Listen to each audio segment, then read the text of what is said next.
অনিশ্চিত এক হায়াত,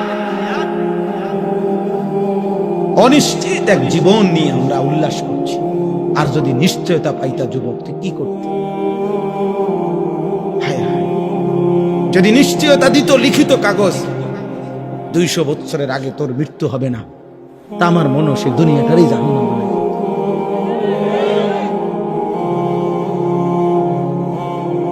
যে জানে যে কোনো সময় মৃত্যু হইতে পারে, এরপরও যার উল্লাস এত, এরপরও যে এত বড়, এক ওয়াক্ত নামাজ পড়ে না, দিন নাই রাত নাই, এত নারী ছবি উলঙ্গ দৃশ্য দেখে, এই মানুষরূপী জানোয়ার যদি 900 বছরের হায়াতের নিশ্চয়তা পাইতো, কি করত?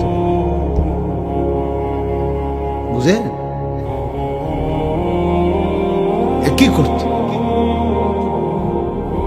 এই মনে করেন অসংখ্য যুবক ভাবতেই চায় না, সে পর্যন্ত মনে 1000 বার শুনছে যে ভীষণ গতিতে মোটর সাইকেল চালাইলে যে কোনো মুহূর্তে অ্যাক্সিডেন্টের সম্ভাবনা আছে, হাত পা ভাঙ্গা মরে যাইতে পারে। কিন্তু যতক্ষণ পর্যন্ত সে নিজে হাত না ভাঙ্গে, পাও না ভাঙ্গে, ততক্ষণ নাফরমান বুঝতেই চায় না। এটা হলো কি তার বড় দুর্ভাগ্য, বদনসিব। বদনসিব উপলব্ধি করে ঠিক, কিন্তু তখন যখন পাওটা ভাঙ্গা গেছে, যখন হাতটা ভাঙ্গা গেছে, কিন্তু তখন উপলব্ধি করে কি না। কিন্তু অথচ সে শত শতবার শুনছে। হ্যাঁ, আমরা কিতাবে পড়ছি, ইতিহাসের কিতাবে, পূর্ববর্তী জামানায় মনে করেন একজন বাদশাহ, তো উনার বিরুদ্ধে ওই রাজ দরবারে অথবা রাজপ্রাসাদে বাদশার পরিবারের কেউ কেউ ষড়যন্ত্র করতে করতে করতে পরে ওই বাদশাকে হত্যা করছে। হত্যা কইরা এবার নিজে বাদশাহ হইছে। তো যেদিন বাদশাহ ওই আগের জনের লাশ, রক্তাক্ত কল্লা তার সামনে পড়ে আছে, এই সময়ে উনি রাজ সিংহাসনে নতুন করে মুকুট পড়তেছে, বুঝছেন না? তো আমরা কিতাবে পড়ছি যে এই ব্যক্তিটা এই মুহূর্তে ইতিহাস থেকে তার শিক্ষা নেওয়া উচিত ছিল, এই যার কর্তৃত লাশটা সামনে পড়ে আছে, উনি তো আমার আগে বাদশাহী ছিলেন। তো সে যেহেতু নিজের নিরাপত্তা নিশ্চিত করতে পারলো না, তো আমি কেমনে নিরাপত্তা নিশ্চিত করব? অথচ সে এটা ভাবলো না যে এ ব্যক্তি তো বাদশাহী ছিল, তো তার পরিণতি যদি এমন হয়, তা আমারটা কি হবে? আমারটা কি হবে? আয় হায় আব্বা, এত বড় একটা মাসকে এভাবে বৃদ্ধাঙ্গুলি দেখাইলা, আল্লাহকে এইভাবে প্রত্যাখ্যান, এটা ঠিক ঠিক। এখানে এই সূরা আমি এই জন্য পড়ছি, এই কথাটা কিছুটা মিল আছে আমাদের আচরণের সাথে। এইখানে আছে নবীজি যখনই ওই মক্কার কাফেরদের সামনে বলতেন আযাবের কথা, তো কাফের বেঈমানরা জানা সত্ত্বেও, পূর্ববর্তী জাতিদের আযাবের কথা ওরাও জানতো, তবুও তারা আল্লাহর নবীকে বিদ্রুপ করত, ঠাট্টা করত। তো একদিন নবীজি এরকম আযাবের কথা বলার পরে মক্কার কাফের একজন সর্দার নজর ইবনে হারেস, বেঈমান, এই বেঈমান নবীজির সামনে বিদ্রুপ করে ঠাট্টা করে আল্লাহর কাছে হাত তুলছে, তুলে বলল, আল্লাহুম্মা ইন কানা হাদা হুয়াল হাক্কা মিন ইনদিক ফাআমতির আলাইনা হিজারাতাম মিনাস সামা আবিতিনা বিআযাবিন আলীম। সে বলল, আল্লাহ, মুহাম্মদের কথা মতো যদি কুফর, শিরিক এবং আপনার নাফরমানি করার কারণে আযাবই আসে, আপনি দেন। তো এখন আমাদেরকে আপনার কাছে দেখি কত বড় আযাব আছে, দেন। এই বেঈমান নবীজিকে টিটকারি করে দেন, আমনে হের কথা মতো আমনে যে দেন চাই কিতা আছে আপনার কাছে, দেন। পাথরের বৃষ্টি আমাদের উপরে বর্ষণ করেন, নয়তো আযাব দেন। এই কথাটা বলছি। কত বড় গাদ্দার, কত বড় গাদ্দার, চিন্তা করে। আল্লাহর সাথে মুশকিল, রাসূলুল্লাহ সাল্লাল্লাহু আলাইহি সাল্লামকে বিদ্রুপ, মানে অর্থাৎ তার কলিজার ভিতরে বুঝেলই যায় এই সমস্ত আযাবের কথা। এটি যেটি কয় মোহাম্মদ এটি হুদা, হইতো না। এগুলো হবে। ওই যে বললাম আবুল আহাব, সে হাত নাড়াইতো, মনে আসেনি? তো এক সাহাবী, 2-3 জন তার সমবয়সী যারা আগে তাদের পরিচিত ছিল, এখন তো সাহাবী নবীর, তো ওরা মাঝে মধ্যে আবুল আহাবকে বলতো, আবুল আহাব তুমি যেভাবে হাত নাড়াও, আল্লাহ যদি তোমার হাতে তোমার উপরে কোনো আযাব দেয়, নবীকে যেভাবে বিদ্রুপ করো, নবী সাল্লাল্লাহু আলাইহি সাল্লামের পিছন দিয়ে যে হাত নাড়ো, যদি আল্লাহ হাতটা অবশ করে দেয়। তো এই বেঈমানে করতো কি, পরের দিন সকালবেলা এদের কাছে গিয়া, মানে এই যে সাহাবীরা ওনার এগুলো কইছে তারে, তাগো কাছে যাইতো, যাইয়া কইতে এই দেখো হাত, তাও কিচ্ছু হয়েছে না, বুঝেন নাই? এই হাতেরে দেখাইয়া বলতো কই আযাব কই, তুমি না কইছো হাত অবশ হয়ে যায়, তারে কই হইছে কই। এই অসংখ্য অসংখ্য নাফরমান সন্তান আমাদের, ও প্রতিদিন হুজুরদেরকে মনে করে, ইমাম সাহেবকে, বাবা মাকেও বিদ্রুপ করে। আরে আমরা না কইছে এই হইব এই হইব, কো কিতা হইছে? আমি তো আগের মতো সিটারি করতে আসি, আগের মতো নাড়িয়ে দেখি, ছবিয়ে দেখি, উলঙ্গ দৃশ্য সারা রাত দেখি, কো কিচ্ছু হয় না। বলে তো হইতই, কো কিতা হইছে? উফিল লাকা লাকুমা আতাইদানিনি আন উখরাজা ওয়াকাদ খালাতিল কুরুন মিন ক্বাবলি। কোরআন শরীফে আছে নাফরমান সন্তান, আল্লাহ বলতেছে নাফরমান সন্তান বাবা মাকে বলে, বাবা মাকে বলে ধ্বংস হন আপনারা, প্রত্যেক দিন আমারে কোন কিয়ামত হইব, আখিরাত হইব, সবাই আবার আল্লাহর কাছে ফিরবো। কই যারা যারা মরছে, কই তারা কই গেছে? চাই এইভাবে। এই জন্য দোস্ত, তোমার কর্ম দিয়ে তুমি নাফরমান নিজ কর্ম দিয়ে আল্লাহকে যেন বিদ্রুপ করে, যে আপনি রমজান দিছেন, রহমত মাগফিরাত নাজাত সব আপনি আপনার কাছে রাখেন, ধরেন আপনি আপনি নেন, আমি আগের মতোই নারী, ছবি, নাটক, সিনেমা, সুদ, কিস্তি, বেহায়া, বেপর্দা আমার গুলো আমি আগের মতো চালাইলাম, দেখি আপনি কি করতেন পারেন, করেন। যা, বুঝেন না এই কথা?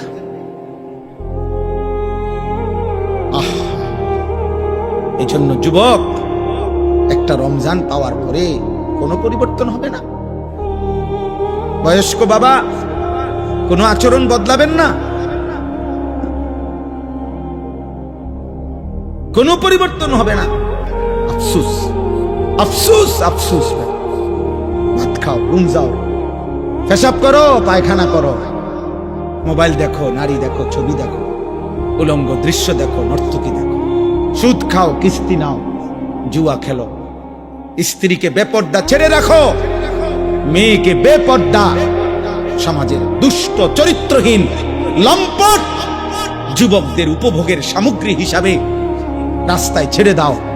বাকি মুসলমান, বাপ কিংবা জি, মা কিংবা ফুত, সব মনে রাখো, আল্লাহর আখিরাত, কিয়ামত, হাসরের মাঠ হবে। সেদিন তুমি বাপেরও আল্লাহ বুঝাবে, ফুতেরও বুঝাবে, স্বামী তোমারও আল্লাহ বুঝাবে, স্ত্রীরও বুঝাবে, সেদিন মাকেও বুঝাবে, মেয়েকেও বুঝাবে, সবাই মিল্লা তামসা। ঠিক আছে, করেন, আল্লাহ আমাদেরকে বুঝ দান করেন। তো আল্লাহ তাআলা বলেন, শেষ, এবার শুধু তর্জমা বলি, আমার কথা শেষ। এই আয়াতগুলোর অর্থ শুনে নেবার, তাইলেই শেষ করি। সাআলা সাইলুম বিআযাবিন ওয়াকি'। আল্লাহ তাআলা বলেন, বন্ধু, আপনার সামনে এক নাফরমান বেঈমান নিজের থেকে আমি আল্লাহর আযাব চাচ্ছে। ওই যে চাইলো না, বিআযাবিন ওয়াকি', নিশ্চিত আযাব। ও মনে করছে ঠাট্টা, অথচ আসলে নিশ্চিত আযাব, সেটা সে চাচ্ছে। তারে বলে দেন, লিল কাফিরিনা, এই আযাব নিশ্চিত হবে সমস্ত বেঈমান কাফের নাফরমানদের জন্য। লাইসা লাহু দাফি', ওই আযাব প্রতিহত করবে, ঠেকাবে এমন শক্তি গোটা কায়নাতের কারণে। কেন নাই? মিনাল্লাহি জিল মাআরিজ, সাত আসমানের ঊর্ধ্বে সর্বোচ্চ সিঁড়ি, আসমানের ঊর্ধ্বের শেষ প্রান্ত, জমিনের নিচ পর্যন্ত সর্বোচ্চ সম্মান মর্যাদা, সর্বোচ্চ শিখর পর্যন্ত যার ক্ষমতা, সেই সর্বশ্রেষ্ঠ ক্ষমতা মর্যাদার অধিকারী মহান আল্লাহর পক্ষ থেকে এই আযাব আসবে। এমন সৃষ্টিকর্তা, এমন ক্ষমতাধর মালিকের আযাব ঠেকাবে এমন শক্তি কোন মাখলুকের নাই। আছে তারুজুল মালাইকাতু ওয়ার রূহু ইলাইহি, আল্লাহ বলে বন্ধু ওদেরকে বুঝাইয়া বলেন, সাত আসমানের ঊর্ধ্বে আরশে আজিম থেকে আল্লাহ তাআলার এক একটি হুকুম কোটি কোটি ফেরেশতা, এমনকি জিব্রাইল এক সেকেন্ডের মধ্যে জমিনে নিয়ে আসে, আবার আরেক সেকেন্ডের মধ্যে আসমানে পৌঁছে। এইভাবে প্রতি সেকেন্ড, প্রতি মুহূর্তে আল্লাহর হুকুম, যেই কোটি কোটি ফেরেশতা এমনকি জিব্রাইল আল্লাহর আদেশ ওয়াহি জমিন থেকে আসমানে ঊর্ধ্বে তুলতে থাকে, এক এক সেকেন্ডে এক এক পলকে। এত বড় বাহিনী, এত বড় ক্ষমতা যেই আল্লাহর, উনার পক্ষ থেকে আযাব আসতে কতক্ষণ লাগবে? তুমি এটা কি মনে করছো? শুনানি শুনে লাগবো 3 বছর, এরপরে দিয়া নিম্ন আদালত, উচ্চ আদালত, এরপরে রায়, এরপরে আবার আপিল, এইগুলা আল্লাহর আযাব আসতে আসতে 6 বছর লাগবে নাকি? এবার আল্লাহ তাআলা বলেন, তাহলে এখন আযাব দিচ্ছি না কেন? সম্ভব নেই। আরে বলেন না সম্ভব? আল্লাহর আযাব দেওয়া, আল্লাহ এই সেকেন্ডে গোটা কায়নাত ধ্বংস করা সম্ভব? আল্লাহর আযাব আসা, আল্লাহ আযাব পাঠানো সম্ভব? তো আল্লাহ বলেন, কেন দিচ্ছি না এখন? তোমরা চাচ্ছ, এরপর আমি দিচ্ছি না কেন? ফি ইয়াউমিন কানা মিকদারুহু 50 আলফ সানা, কারণ আমি আযাবের জন্য একটি নির্দিষ্ট দিন ঠিক করে রাখছি। সেই দিনটার দৈর্ঘ্য, সেই দিনটার লম্বা হবে 50,000 বছর। সেই দিনের নাম হাসরের দিন, আখিরাতের দিন।